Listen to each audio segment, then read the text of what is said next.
මීගමුව බන්ධනාගාරයේදී ඇති වූ ගැටුමින් රැඳවියන්ගේ පහරකෑමට ලක්ව කොළඹ ජාතික රෝහලේ ප්‍රතිකාර ලබමින් සිටියදී බන්ධනාගාර නිලධාරීන් දෙදෙනෙකු මිය ගියේ පසුගිය සඳුදා රාත්‍රියේ සහ අඟහරුවාදා අලුයමයි.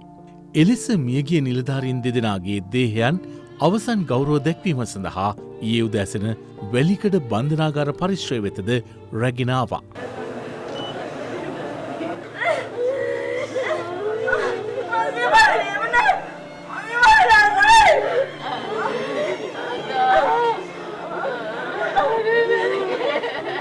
පසුව බන්ධනාගාර සැරයෙන් පසිඳු මදුසර මහතාගේ දේහය ඔහු පදිංචිව සිටි ලුණුගම්වෙහෙර නවනගරයේ පිහිටි නිවස වෙත ඊයේ පස්වරුවේ රැගෙන ආවා.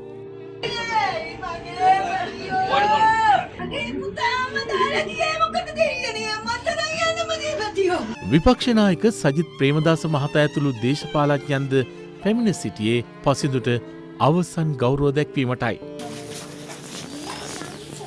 ආගමික වතාවත්වලින් අනතුරුව පසිඳුගේ දේහ රැගෙන ගියේ ලුණුගම්වෙහෙර පොදු සුසාන භූමියටයි.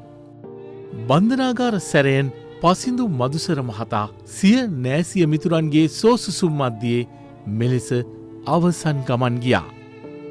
මේ අතර බන්ධනාගාර සැරයෙන් ලක්ෂාන් ගුණවර්ධන මහතාගේ දේහෙට අද දිනේත් අවසන් ගෞරව දැක්වීම සඳහා බොහෝ පිරිස් පැමිණ සිටි අතර විපක්ෂ නායක සජිත් ප්‍රේමදාස මහතා ඇතුළු පිරිසක්ද පැමිණ සිටියා. අනතුරුව බන්ධනාගාර නිලධාරීන්ගේ පූර්ණ බුහුමන් සහිතව දේහය රැගෙන ගියේ මල්පෙත්තාව පොදු සුසාන භූමියටයි. එහිදී ලක්ෂාන් ගුණවර්ධන මහතාගේ දේහය පිළිබඳ අවසන් කටයුතු සිදු කෙරුණේ ඥාති හිත මිතුරන්ගේ සෝසුසුම් මධ්‍යයේ.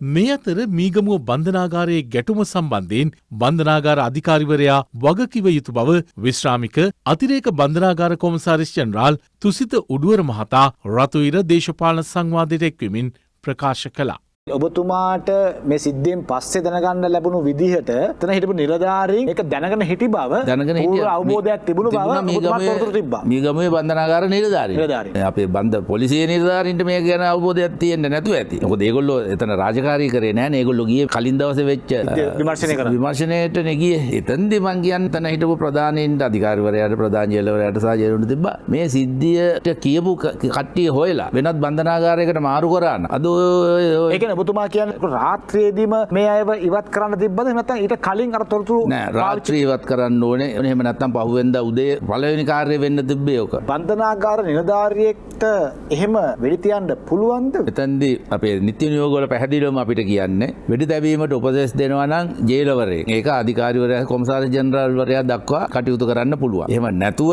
එකවර නියාමකවරයෙකුට වෙඩි තැබීමේ හැකියාවක් නැහැ. එතකොට ඒ නියෝගය දෙන්න ඇති. මෙතන මොකද මේ තිබිච්ච වාතාවරණයත් එක්ක මේ වගේ සිද්ධියකදී දැන් ඇත්ත වශයෙන්ම බන්ධනාගාර අධිකාරිවරයාට ප්‍රධාන වගකීම පැවරෙන්නේ. ඒක ඉතින් එතුමා මගෙත් එක්ක තරහ වුණත් අනිවාර්යයෙන්ම මට ඒකට ඔව් කියලා කියන්න සිද්ධ වෙනවා.